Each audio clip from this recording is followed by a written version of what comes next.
Generate चालान नज़र आ रहा है। इसकी फ़ीस थोड़ी सी ज़्यादा शो हो रही है क्योंकि इसमें फ़ाइन है 675 रुपये का। अदरवाइज़ ये 7200 समथिंग इसकी फ़ीस होती है जो 5 साल का है। तो हम जनरेट चालान करेंगे। जनरेट चालान करने के बाद हम इसको पे करेंगे। अभी जनरेट चालान पे मैंने क्लिक किया तो अभी PSID जनरेट हो रही है। तो ये मैं ईमेल में भी वसूल हो जाएगी। अब देख सकते हैं कि ऊपर ईमेल का भी नोटिफिकेशन आ गया। हम यहाँ से भी कॉपी कर लेंगे।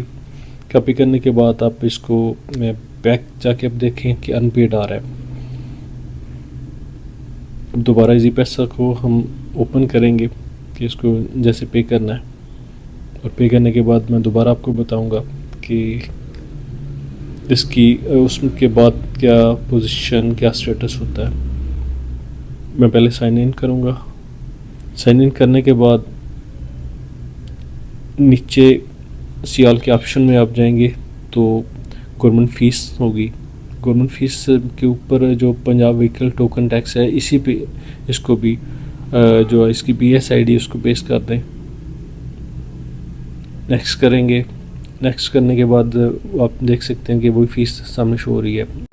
हम इसी को पे इन फुल करेंगे। नीचे पे नाउ का ऑप्शन आ रहा है, उस पर आपने पे नाउ करना है। मैंने इस पर क्लिक कर दिया है। अब देख सकते हैं फ़ीस पे हो गई है। हम दोबारा उसी एप्लीकेशन पे जाके उसका स्टेटस देखेंगे। इसको रिफ़्रेश में करता हूँ, अनपेड है। अब रिफ़्रेश करने के बाद इसका दोबारा देखिए पेड शो हो गया। उम्मीद करता हूँ आपको आज की वीडियो भी पसंद आई होगी। इसका तकरीबन 20 से 30 डेज़ तक आपको डिलीवर कर देंगे। दुआ में याद रखिएगा। बहुत शुक्रिया। अल्लाह हाफ़िज़।